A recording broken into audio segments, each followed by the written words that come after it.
Welcome to the Teen Life Podcast, where we explore your questions to help you make meaningful connections with teenagers, because no teen deserves to feel alone. Have a question you'd like us to address? Email us at podcast@teenlife.ngo. Now, let's jump into this week's question.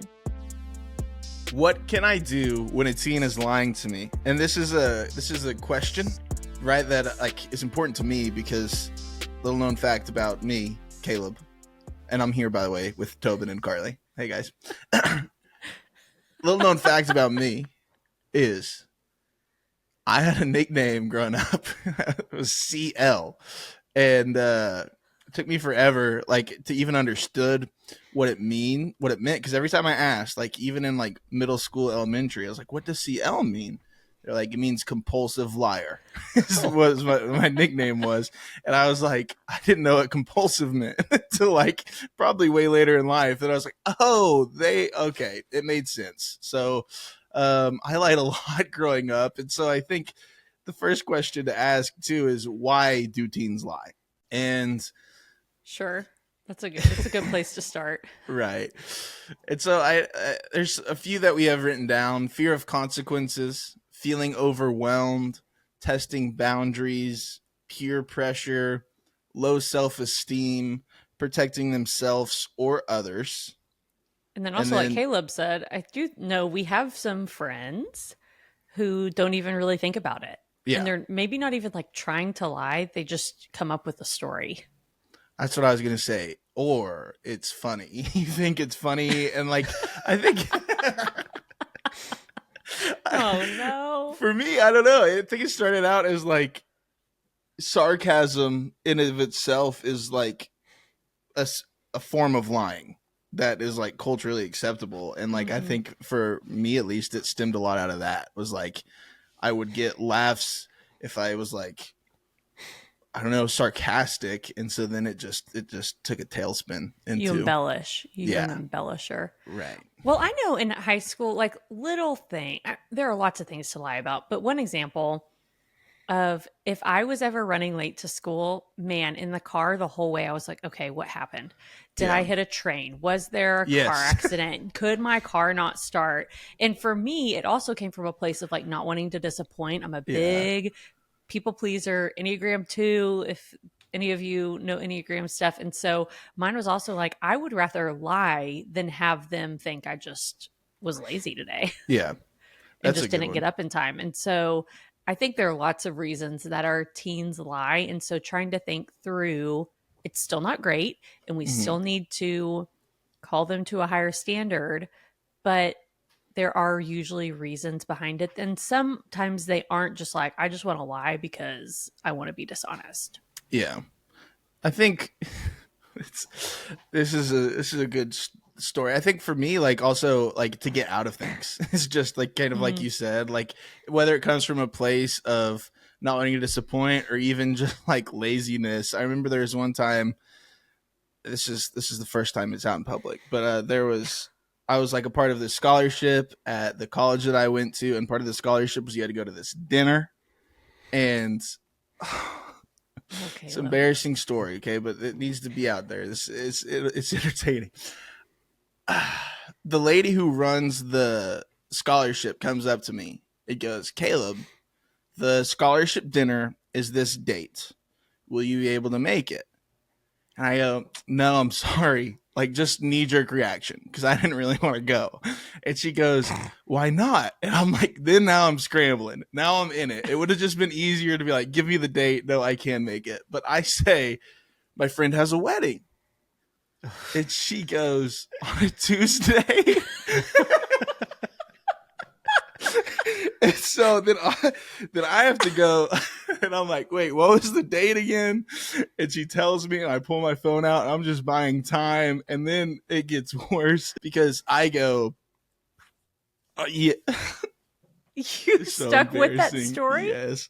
I go, he was a friend in high school. I was really one of his only friends in high school. I'm the only person in his groom party, and it's a shotgun wedding. He got this girl pregnant, and so it's Caleb. It has to be low That key, and so they're they're doing it on a Tuesday, and she can't press me on that. She's like, okay. And so I don't leave the room that day. And then I remember literally walking away from that conversation, and I was like, why? Like, why did I do that? Like, it just again, CL compulsively just came out. And so I don't know. Maybe there are other compulsive liars out there who just can't help themselves with anything. So I just think it's interesting that you went from I'm in a wedding to I'm a groomsman for a guy that got his girlfriend pregnant. Like, just yeah, we got there somehow. But anyways, it's a safe space here. Okay. Oh, Caleb. But I do I'm. think that's a great example. Number one, she was the sweetest woman. So She you should was. feel I do. horrible. You I should, do. but kind of going into like, what can we do when you're lying? And she's probably sitting there going, when you said I'm in a wedding, she's like, no, you're not. Yeah. She Yeah. knew. She And, pressed me on it. but like asking instead of just saying, like, I think you're lying, for her to be like, oh, really? On a Tuesday? Tell me more Yeah. about that. And so I think one of the first tips is stay calm and non confrontational. Like if you just come out the gate at a teenager and like, you're lying, you're not telling me the truth, Mm. they immediately are A, going to shut down, or B, going to double down on Yeah. their lie in a way that's not helpful for anyone, including you. You're not going to get what you want out of that. And then like giving them space to explain if you ask a question and just kind of see what happens. Now, you might have a liar like Caleb who just keeps going because she gave you an opportunity, I even know. with giving you the date again, to be like, oh man, I had it I wrong. got the date wrong. I can You're make absolutely right. that. Absolutely right. She like if again we're breaking this down as ways for adults to handle this, yeah, absolutely. Because I mean, I don't know. I'm a nice enough kid that I don't. If she was like, I think you're lying, I might have just been like, yeah. But if there are like right, like then at a certain point, like if you're just gonna call them out flat out, then it's a testament of wills. Like you can't prove each other right or wrong, and so it's like, no, I'm not. Yes, you are. And then it's like I'm in middle school again. So yeah, I think staying calm and like Karlie said, yeah, even just asking other questions, making them explain it. And again, like even as we're thinking about as adults or leading groups, things like that, is setting clear expectations of we're gonna be honest here and set those norms. Well, I think what you said is really important too, Caleb. Of rarely can you like outright prove that they're Yeah. lying.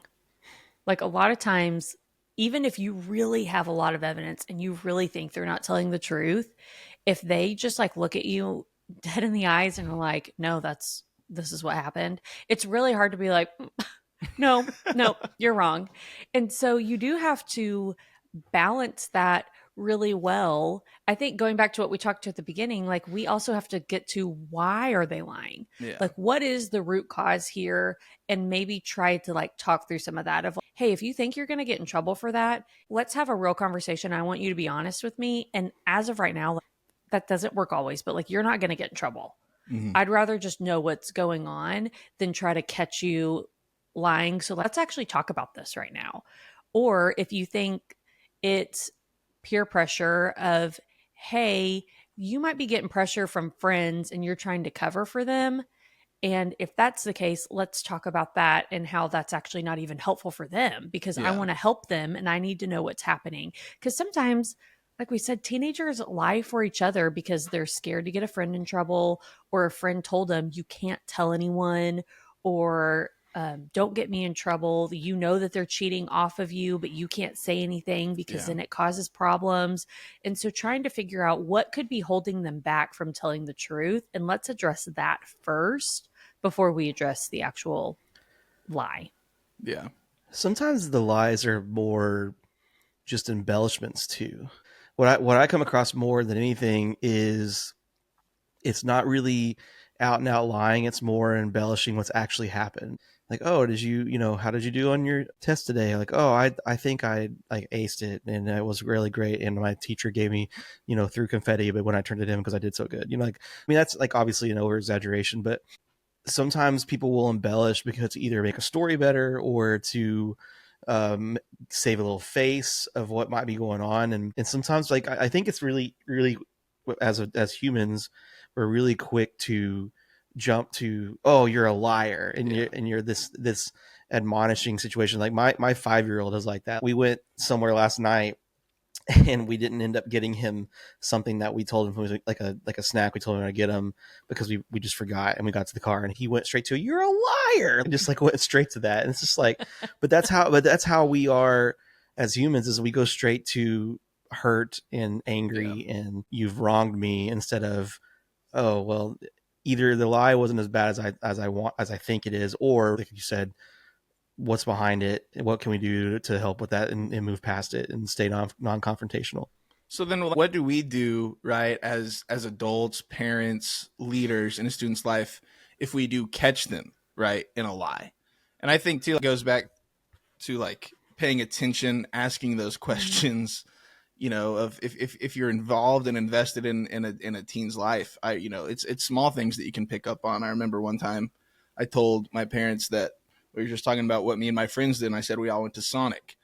I was the only one who could drive, and I had 3 friends over, and they go, "How did you all get to Sonic?" And I'm like, "Oh," because I shouldn't have been driving more than one person in the car because I had only had my license for a few months, right? But I like the question is like, what do we do as adults, leaders, when we do catch someone in a lie? Well, and I think one of the things that we talk about in our teen life facilitator training a lot is be curious. Hmm. And so in this situation, often there are red flags, like when they're talking about going to Sonic, and you as a parent are thinking, well, they shouldn't have done that. And how else would they have gotten there? I know the facts. So asking questions of like, oh, well, how did you get there? Yeah. What did that look like? For if you're at school and they're talking about something that happened or why they didn't do homework, and you're sitting there going, man, they're like really emotional about this, or they are really drilling down. Like, I just asked a simple question and they are going into a lot more detail. That's probably a red flag Yeah. that, like, maybe there's something going on that you can start to ask questions about. Because you're right, Tobin, just saying like, you're a liar does not focus on the relationship and keep that relationship trustworthy, because I think in some ways you have to set an environment where they feel safe to share, Yeah. even if they've already lied. Yeah. And if you uncover that they are not telling you the full truth as a teacher or a parent or an adult mentor, whatever it may be, maybe get to the place where you can ask the question, why did you feel the need to do that? And like, and don't Mm-hmm. ask it in like a, mom guilt, dad Yeah. guilt kind of thing, because they might have an answer for you that maybe you need to hear too. Like, I know that I've had this issue with my son before, of when he'll say something to me, I am in the past, and still some now, but like I've gotten better about it. But like I would immediately go to my anger mode or like my frustrated mode. And so that made him not want to come tell me, because he knew that the reaction was going to be quick and Mm-hmm. Yeah. not pleasant. And so that was something that, like, we had talked, and he had said, like, whenever I talk to you, you immediately go to this. And so um maybe it's a thing where y'all get better together and you figure out what do you need to hear that is going to make the situation better, and what am I doing, like, why did you feel the need to hide the truth from me? And some of it too, like, it might be give you a chance to give them an opening to say something that they need to be talked through, like something from their past, something from Mm-hmm. other adults that they struggle with, and stuff like that. So I mean, I just think that there's easy ways to make this work for you long term. Yeah. And the whole point of this stuff is not to get crack on people for not telling lies. It's to figure out what's the root of it and how do we stop that from happening again, kind of thing. Yeah. I think like creating a safe space and giving a rational response is almost key in Mm-hmm. those moments, right? Because if you explode, if you make it into this big thing, then they're gonna get, then in their mind is, okay, I'm gonna have to get better at lying. Like I'm gonna have Right. to do everything in my power again to not Mm-hmm. get caught, right? If this is how the reaction is gonna be. And so creating a space where it's, hey, we're having a conversation and this is safe, and I want to know what you did. I'm not happy that you lied. I'm actually more upset about the fact that you lied than what you did. But this should help in going forward, knowing like man, this is a safe space, and I want to help you walk through whether it is you're afraid of the consequences or things like that of how can we help create this environment and this space where you're comfortable with coming to me in the first place. I think is important because yeah, I mean, personal experience and just knowing how teens work. If it's a, oh no, I got caught and there's a consequence, which again there should be, right? But if there's the consequence without an explanation or without using it as an opportunity to help Mhm. create a safe space, then it's now I have to do everything I can not to get caught again. Well, so I'm going to tap in on that consequence thing real quick because, like, you're right. There should be a consequence, but Yeah. also, if your consequence is so strict and bad, Yeah. and it doesn't, like, I mean, I had parents that were, when you did something, it was almost like there was a theoretical chart of, when you do this, Yeah. this is what happens. And I think sometimes we get into that mode of, in schools are like this, of when you get in trouble, this is the consequence. But with that, sometimes there's grace in the, if you catch them in a certain lie or problem, you don't have to do the generic, Yeah. this is what I do for a lie every time. Mm-hmm. Mhm. Because again, if especially if you get them to open up with you, Mm-hmm. that gives you a chance to show them they can trust you. Yeah. And yeah, there still needs to be a consequence, and the consequence can be major, but it doesn't have to be like this immediate, okay, thank you for telling me the truth and thank you for working with me, but then also I'm going to slam the book Absolutely. down on you Yeah. at the same time. And so, and again, there are times that you need to do that and you need to drop the hammer on the consequences, but just kind of be mindful about that too, of there doesn't have to be a set list of, here's how we handle these situations. Yeah. Like, everything should be taken at a case by case situation. Karlie said this a lot, you know, she said to stay curious, but one thing we say a lot too is be shock proof, because, Mm-hmm. and that goes with this stuff too, is that you have to know that this stuff's going to happen. And if you behave that you are shocked or outraged or angry, then that's going to put a wall between you and the teenager. Mhm. Yeah. When I think for school people, especially, one of the things that we do in teen life groups is I will sit down at the very beginning of my group and say, like, hey, this is a safe place. Yeah. What you say in here stays in here. We always clarify that with, unless you were talking about hurting yourself or someone else. And then I do have to report that. But otherwise, like, if you need to talk about something that happened at home that you're upset about, I'm not going to go call your mom. Mm-hmm. Yeah. And so also knowing, like I said, you know your situation and what you can and can't say. But if it's something that they feel like they need to share and it's not, they're worried about getting in trouble or they're worried about what you're going to think, just be like, hey, this is a safe place. And like, I'm a trusted person for you. So you can share this. And then also, like you're saying, Tobin, knowing when to say, you know what, grace is more important here in this situation than the consequence. And sometimes it might be there's a natural consequence that comes with Yeah. that. They don't turn their homework in and they lied about it.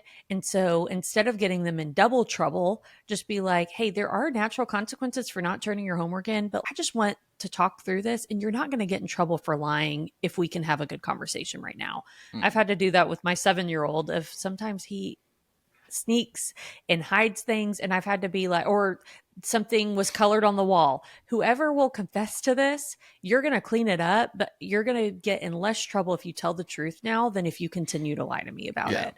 And so also having that um, conversation. And I think too, like helping teens understand, even in a lot of ways, like of where you're coming from, right? Mm-hmm. Because at the end of the day, like, why we get so upset about being lied to is it's now a lack of trust, right? Yeah. I don't know how much I can trust you in certain things if I can't trust what you say. And so, even helping them understand, like it's, I might not, you might not be grounded. It might not be this huge thing, but like in a way, this relationship has shifted a bit, right? Because if you think about your best friends and if they lied to you, you're going to be a little hurt. And so like me Mm-hmm. as a trusted adult, as a parent, trust has been lost or given, right? And so it's how can we have a relationship that we trust each other. And so even helping them understanding where you're coming from in the midst of all of this can hopefully help them kind of understand of why that reaction is there for you. Okay. Yeah, good. Okay, so I think some just takeaways as you leave the podcast episode today. Maybe adopt some non-confrontational phrases. Things like, hey, I'm hearing some things that don't add up. Can you help me understand? That would have been a great thing to say to Caleb in the wedding situation. Yeah. Or Would've. if you hear them telling a story that you were there for and you're like, they're lying, that's not what happened. Maybe instead of saying, hey, that's not what happened, like, oh, I don't remember it happening that way. Will you give me your side of the story? And Yeah. opening a conversation where like, hey, we saw that differently. Or if they're saying, you said this to me and I can't believe that. And you're like, they're lying. I never said that. Having like, hey, I don't remember it that way. So why don't you tell me your side of the story? And then I'll share what I think happened. And maybe we can come to a middle place there. I think sometimes it's also important to address it when emotions aren't as high. So if you don't have to address it in the moment, come back and maybe even have a conversation of like, hey, let's talk about what happened there. What can we do differently next time? Or what do you need from me so that you can be honest moving forward? Because I want to make sure that we're trustworthy. I know we've talked a lot about that of like making sure that you're a safe place too. And so maybe when we aren't as upset, both sides, you can have that conversation of like, it seems like you're kind of scared to tell me the truth. So what do we need to change, or what can I do to make you feel safe in this situation? Well, that's a wrap on this question in this episode. So subscribe on YouTube or wherever you listen to podcasts to get our next episodes and questions coming up. And as always, we want to know your questions. So you can email podcast@teenlife.ngo if you want to submit a question for the podcast to cover. And with that, we'll see you next week.